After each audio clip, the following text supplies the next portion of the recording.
अस्सलाम वालेकुम, कैसी है मेरी प्यारी सी यूट्यूब की फ़ैमिली। आई होप सो आप सभी ठीक ठाक होंगे। मैं भी शुक्र अल्हम्दुलिल्लाह बिल्कुल ठीक ठाक हूँ।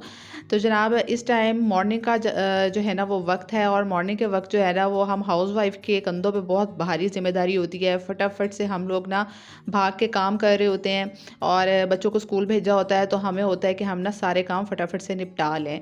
तो बस इस टाइम मैं भी आ गई थी पीछे वॉशिंग एरिया में, और कपड़े थे वॉश होने वाले। तो मैंने यहाँ पे जो है ना वॉश होने के लिए कपड़े डाल दिए थे। अच्छा, हम हाउसवाइफ जो है ना इजीली अपने सारे घर के काम कर सकती हैं अगर हम थोड़ा-सा टाइम का ख़्याल कर लें, थोड़ी-सी टाइम मैनेजमेंट बस आनी चाहिए, तो हमारे सारे काम टाइमली जो है ना वो हो जाते हैं। घर के सारे काम वक़्त पर हो जाएँ, इसके लिए सबसे ज़्यादा ज़रूरी है कि हम लोग जब सुबह फ़जर की नमाज़ पढ़ते हैं ना तो उसके बाद सोएँ ना। और मैं भी यही कोशिश करती हूँ कि मैं सुबह फ़जर की नमाज़ पढ़ के सोऊँ ना, क्योंकि फ़जर की नमाज़ के बाद जो होता है ना बड़ा ही टाइम में बरकत होती है। आप उस टाइम कोई भी काम शुरू करेंगे ना, आपका झटपट वो काम हो जाता है, बड़ी जल्दी-जल्दी वो काम हो जाता है, क्योंकि अल्लाह ताला ने ना फ़जर के वक़्त में ऐसी एक ख़ास बरकत रखी है। और दूसरा ये कि हम उस टाइम पे बहुत ज़्यादा एनर्जेटिक फ़ील करते हैं, क्योंकि रात भर की नींद लेकर उठे होते हैं, तो उस टाइम पे ना हमारे अंदर एक अलग ही एनर्जी लेवल हमारा होता है। जल्दी-जल्दी से हम सारे काम इस तरह निपटा रहे होते हैं ना, तो वो वाला टाइम बहुत इम्पोर्टेंट है। तो मैं जो हूँ ना, मेरे बच्चे चले जाते हैं उस टाइम पे स्कूल, और मैं जैसे ही फ़जर की नमाज़ पढ़ती हूँ ना, तो थोड़ी देर बाद ही मेरे बच्चों के नाश्ता बनाने, लंच बनाने और ये सारे काम मुझे करने होते हैं, और बच्चों की स्कूल वैन भी आ जाती है। तो मैं तो फ़जर के बाद बिल्कुल नहीं सो सकती हूँ और ये मेरे लिए बहुत बेनिफिशियल रहता है, यकीन करें। जैसे ही बच्चे स्कूल जाते हैं ना, तो मैं फ़ौरन से दोनों बेडरूम्स अपने ठीक करती हूँ, और बिस्तर वगैरह उठाती हूँ, तो फ़ौरन से वाइब साफ़-सुथरी आना शुरू हो जाती हैं, रूम्स क्लीन एंड क्लियर लगना शुरू हो जाते हैं। और साथ ही जैसे ही बच्चों को मैं नाश्ता करवा कर भेजती हूँ ना स्कूल, तो मैं साथ ही किचन में जो है वो सारे बर्तन भी लगे हाथ वॉश कर लेती हूँ। एंड बिलीव मी कि मेरा सारा जो है ना वो घर का खलारा सिमट जाता है, सारा मेरा kitchen clear, neat and clean होता है। सारे घर में जो है ना, जो ऊपर का खलारा हम हाउसवाइफ ने समेटना होता है ना, वो सारा मैं 8 बजे क्लियर करके बैठ जाती हूँ और आराम से अपना ब्रेकफ़ास्ट करती हूँ। तो सुबह का टाइम जो है ना वो ज़ाया मत किया करें। आप सुबह-सुबह उठ के माशाल्लाह इतने काम निपटा पाएँगी ना कि आपको खुद ही से फ़ील होगा कि दिन का आधा जो हिस्सा है ना, आधा दिन आप अपने आप को फ़ारिग फ़ील करेंगी। अगर आप सिर्फ़ हाउसवाइफ़ है ना और घर के काम करती हैं, तो आपको आधा दिन फ़ील होगा कि आपके पास वक़्त ही वक़्त है। आप उसमें अज़कार कर सकती हैं अल्लाह ताला के, आप जो है ना कुरान पाक पढ़ सकती हैं, अपने बच्चों को वक़्त दे सकती हैं, या अपनी लिए अपनी सेल्फ़ केयर के लिए भी टाइम निकाल सकती हैं। लेकिन अगर हम सुबह के वक़्त सो जाएँ ना, जैसे मेरी बहुत सारी बहनें होंगी वो सुबह के टाइम बच्चों को स्कूल भेजकर सो जाती हैं, तो सारा दिन में फिर आपके पास वो टाइम नहीं बचता। सारा दिन आप उन कामों को लटका के बैठी रहेंगी, क्योंकि मैं आपको सही बताऊँ ना, तो सुबह के वक़्त में ही हम सभी मुसलमान जानते हैं कि जो बरकत होती है ना, और सुबह-सुबह जो काम हम निपटा लेते हैं ना, सारा दिन वो काम नहीं होते फिर। सारा दिन हम उनको लटका कर बैठे रहते हैं, फिर वो काम उस तरीके से होते ही नहीं, बल्कि वो पेंडिंग होके अगले दिन पर पड़ जाते हैं, और फिर अगले दिन भी तो हम ही लोगों ने करना है ना, हमारा काम तो हम ही ने निपटाना है सारा। तो फिर इससे अच्छा नहीं कि हम उसका बर्डन बनाने की बजाय जो है वो अपना काम टाइम पे कर लें, और आधा दिन फ़ारिग भी बैठे रहें और अपने लिए भी टाइम निकाल सकेंगे। और बहुत सारे मेरी इस बात से एग्री करेंगे कि सुबह जब हम बच्चों को स्कूल भेजते हैं ना, या मॉर्निंग में जब उठते हैं और थोड़ा बहुत काम कर लेते हैं, जैसे अक्सर तो लेडीज़ जो होती हैं उन्होंने बच्चों को स्कूल भेजना होता है सुबह के वक्त ना, तो उसके बाद हमें नींद नहीं आ रही होती है, उस तरह से हमारी आंखें बंद नहीं हो रही होती हैं। लेकिन जब हम ज़बरदस्ती सोने की कोशिश करते हैं ना, तो हमें सोते सोते पहले तो 1 से आधा घंटा लग जाता है उसी तगो दो में कि हमें नींद आ जाए, और फिर उसके बाद जो नींद आती है ना, तो फिर हमारी आँख कहीं 11-12 बजे खुलती है, मतलब फिर उठने का दिल नहीं चाहता। और जब उठते हैं तो फिर ऐसी कोई सुस्ती पड़ती है ना कि पट्ठों में खिंचाव, और आंखें दोबारा से बंद हो रही होती हैं। यूँ फ़ील हो रहा होता है कि हम इतनी नींद लेने के बाद भी जो है ना वो लेज़ी हैं, सुस्त हुए हुए हैं, और बिल्कुल दिल ही नहीं कर रहा होता कोई काम करने का। और हम इतना अच्छा ज़बरदस्त प्यारा वक़्त जो है ना वो सुबह का ज़ाया कर चुके होते हैं। घर के काफ़ी सारे मेजर काम तो हम लोगों ने सुबह के वक़्त ही करने होते हैं, जैसे किचन साफ़ करना, बेडरूम साफ़ करना, या घर की क्लीनिंग करना। तो वो हम लोग अगर सुबह उठेंगे ना, तो हमारे 2 से 3 घंटे लगेंगे और सारे घर के काम हो जाएँगे। और शाम के वक़्त भी हम अपने एक्स्ट्रा काम, जैसे कपड़ों को इस्त्री करना या कपड़े धोना वग़ैरह, तो वो भी हम लोग कर सकते हैं, और ईज़िली हमें अपने लिए भी टाइम मिल जाएगा। बस ये अगर हम थोड़ा-सा टाइम का ख़्याल कर लें ना, तो हमारा ये सारा बर्डन जो है ना वो हमें कम लगना शुरू हो जाएगा।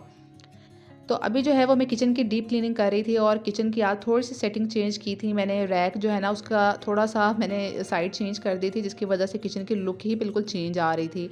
और सारा किचन जो है ना वो मैंने आज अच्छे से क्लीन किया था। और आप लोग भी वीक में जो है ना 2 टाइम्स ऐसा ज़रूर किया करें कि अपनी किचन की दीवारें साफ़ किया करें, क्योंकि सबसे ज़्यादा ग्रीस किचन की दीवारों पे आती है, क्योंकि सारा ऑयल जम जाता है, खाना हम लोग बनाते हैं। चूल्हा जो है वो भी वीक में 2 टाइम्स ज़रूर साफ़ कर लिया करें। इससे क्या होता है ना कि हमारे किचन में बहुत ज़्यादा डीप क्लीनिंग की हमें ज़रूरत ही नहीं पड़ती, हमारा टाइम भी बचा रहता है। और यहाँ मैंने काउंटर पे जो है ना वो जग रखा होता है पानी का, ताकि मैं साथ-साथ पानी पीती रहूँ और डिहाइड्रेशन से बची रहूँ। चूँकि आजकल सर्दियाँ चल रही हैं और आप सभी को पता है कि हमें प्यास कितनी कम लगती है। पानी जो है ना वो खुद ज़बरदस्ती सोच के पीना पड़ता है, वरना एहसास ही नहीं होता कि प्यास लगी हुई है। तो आप भी ना जग भर के पानी का इस ऐसी किसी जगह पे रख दिया करें जहाँ आपका गुज़र होता रहे और आपको जग और ग्लास देख के ना याद आता रहे कि आपने पानी पीना है। तो मैं तो इसी तरह जग भर के रख लेती हूँ किचन में। तो अभी भी जो है ना वो मैं 2 ग्लास पानी के पीकर आ गई थी बाहर। और यहाँ पे कपड़े जो है ना वो भी साथ-साथ वॉश हो गए थे। जितनी देर मैंने किचन साफ़ किया था ना तो कपड़े भी वॉश हो गए थे। कपड़े वॉश करने के बाद जो है ना वो मैं अंदर आ गई थी और आकर मैंने ना सूरत रहमान की तिलावत लगा दी थी। तो मैं अक्सर घर में जब अकेली होती हूँ ना, बच्चे भी नहीं होते, मेरे हस्बैंड भी नहीं होते हैं, तो मैं जब अकेली सुबह के टाइम पे हूँ ना, तो फिर मैं घर में ना तिलावत लगा देती हूँ सूरत रहमान की, या कभी अल्लाह के नाम या फिर मंजिल लगा देती हूँ ना टीवी पर। तो फिर मुझे जो है ऐसे सुनना बहुत अच्छा लगता है। घर में भी मुझे ऐसा फ़ील होता है जैसे उससे सुकून जो है ना वो मुझे मिल रहा है। तो अभी जो है ना वो मैं लगा के तिलावत तो फ़ौरन से किचन में आ गई थी, क्योंकि बच्चों के भी आने का टाइम हो गया था और मुझे ना कुछ समझ नहीं आ रहा था कि मैं क्या बनाऊँ। तो मैंने ना दालें मंगवा के रखी होती है, जब मुझे कुछ भी ना पता चले ना और सब्ज़ी भी ना हो घर में और समझ में कुछ ना आ रहा हो, तो फिर मैं चने या दाल में से ना कोई भी चीज़ बना लेती हूँ। तो इस तरह घर में जो है ना चने, दाल, बेसन और फलियाँ इस तरह की चीज़ें मंगवा के ज़रूर रखा करें, क्योंकि जब कभी कोई ऑप्शन ना हो या कोई सब्ज़ी अवेलेबल ना हो या आप मार्केट ना जा सकते हो ना, तो फिर आप इनमें से कोई भी चीज़ ईज़िली बना सकते हैं। तो मैंने यहाँ पे ना मसल बिल्कुल सिंपल तरीके से मैं बना रही हूँ। मैंने सिर्फ़ नमक, मिर्च, हल्दी जो है वो पानी में डाल के मसल रख दिए थे और साथ में मैंने लहसुन अदरक का पेस्ट डाल दिया था। तो ये इसी तरह जो है ना ये हांडी में गल जाएँगे। एंड ये बहुत आसान तरीका है कोई किसी भी दाल को बनाने का।